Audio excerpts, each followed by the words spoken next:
बहिनी के आँख मारे, रात के वो सारे सोए, रात के वो सारे सोए, दिन के बाजारे घूमे, दिन के बाजारे घूमे। बहिनी छिनार हो भैया वही पे जोर मारे, बहिनी छिनार हो भैया वही पे जोर मारे। समधी जवान हो बहिनी के आँख मारे, समधी जवान हो बहिनी के आँख मारे।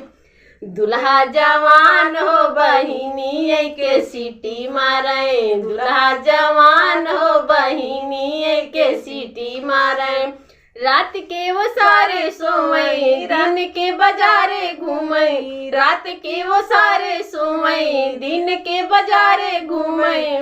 बहिनी छिनार हो भैया वही पे जोर मारे, बहिनी छिनार।